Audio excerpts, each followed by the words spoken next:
How's it going all? I'm going to show you how to change the transmission fluid and filter on your 2013 F-350 6.7 Power Stroke with the 6-speed.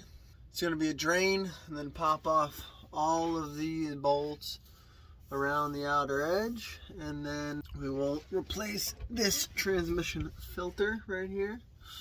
Attached with 3 bolts inside underneath this cover. Let's start. We'll start by draining it.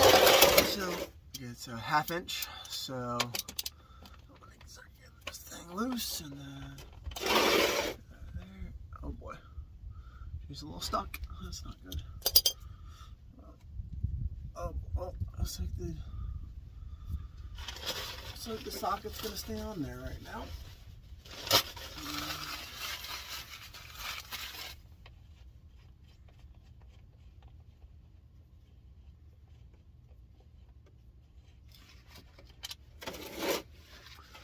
One thing I'm fortunate enough again to have availability is to test some oil. So I will test my transmission fluid out of this truck as well.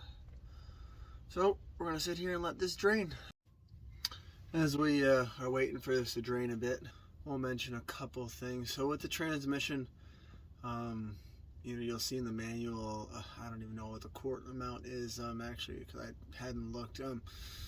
I did this first time. I ordered 24 quarts of oil. I think it was like 18 or 19 it said, which I figured I was going to be way over because it's not a full drain, right? It's just what's in the pan and stuff. So last time I got 9 quarts out. I'm pretty specific to measure what I get out of the transmission.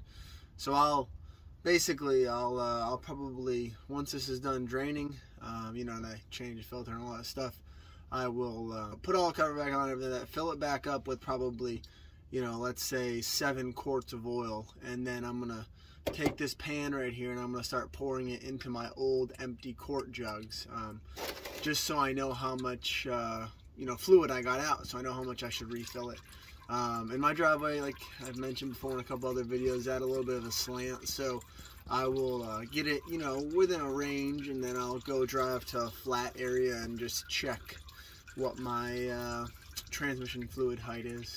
That's kind of my strategy behind filling up a transmission, because I know they can be finicky, supposedly, so I've never really had any issues, but I try to get it as closely filled as possible, obviously.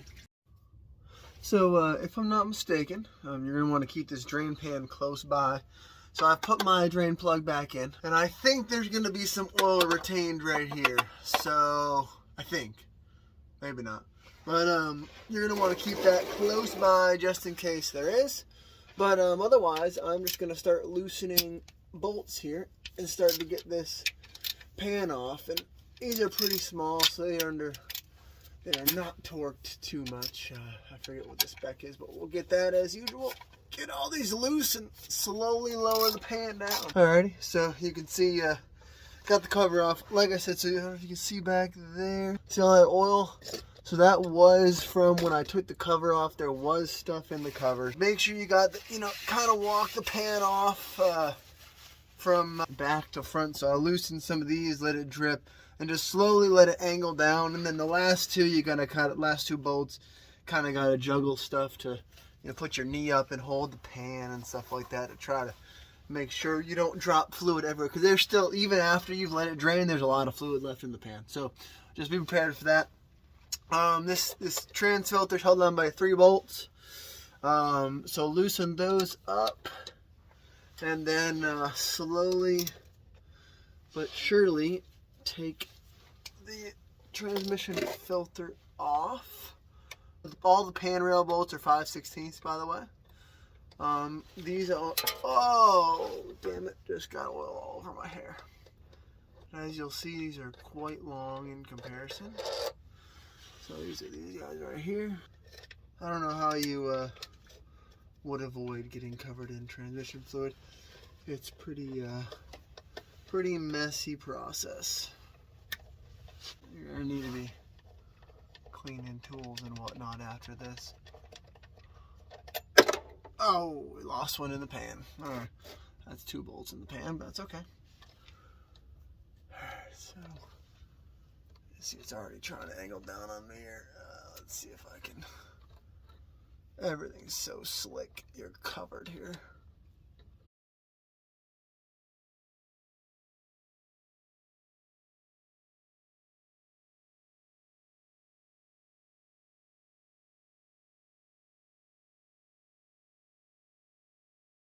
So once that bolt's out, slowly wiggle this off. There's a rubber gasket right. Oh, damn! Holy smoke! Okay, didn't know that was there. Okay, well, you want to make sure. I didn't get too bad there. Want to make sure this rubber gasket is comes out with it. Once you've done that, which, gosh, I'm just gonna friggin' float it in here because nothing else at this point. And that is the full removal of the transmission filter and pan and all that stuff. So now we're gonna work on putting it back together, but I need to do a little bit of cleanup before I do that. We're gonna do some reassembly here. Got my new filter. Make sure the O-ring's on it. I put a little bit of oil on there already, just transmission transmission fluid, just to make it slide when it goes in, when it slides up and in. Again, make sure that the O-ring on the other one came off, and all you gotta do is line it up and gently push that in. 3 bolts, put this back in. One of them is longer. The longer one goes on this bottom side over here. So go ahead and get that started. And then get the other 2.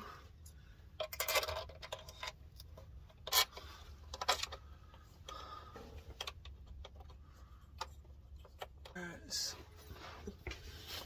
once you got all those started, grab your ratchet, your 5/16, and get them a little bit tighter in there.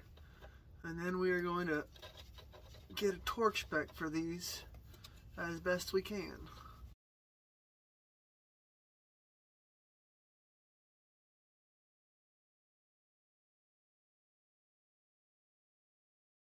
I'm about ready to put the pan back on, and I went and found some torque specs for everything. Again, I'm just looking out on the internet, and so I remember going through this last time I did this. It seems like there's not really a great consensus on what the pan bolt torque and transmission filter torque are.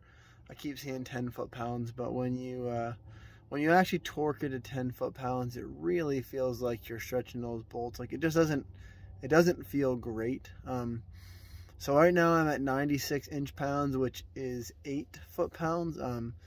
It's just backed off a little bit. I don't know, it just feels a little bit better. I did the transmission filter bolts at that, and I'm going to do the pan rail bolts at that as well. On the outside, it does say this is a reusable gasket. I've reused it once, and I'm going to reuse it again. I was going to actually use the gasket that came in the kit. This one is pretty stuck on the rail there, and so it hasn't leaked. And last time for 25,000 miles, and so I'm going to leave it there. I'm not going to screw with it. I'm going to go from there. It's just there, sitting there, dripping a little bit here and there. Now I'm going to put the pan shell back on, and we're going to fill this thing up. All right, well, everything is torqued up to 96 inch-pounds on the pan rail. Again, look, it just feels a little bit better, and I think I actually have one that is, you're screwing in, I think this is an cast aluminum housing, and I think I have one bolt, one of them wouldn't torque up at 8 foot-pounds or 96 inch-pounds, and I think she's probably taking some threads out with her, but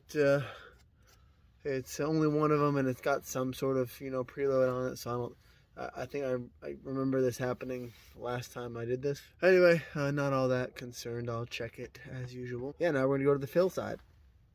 Well, for the final bit of fun, we've got to pour all of the transmission fluid through the transmission dipstick holes right in there. So I'm gonna probably get this funnel at about that kind of an angle and just be patient. So that's what we're gonna do.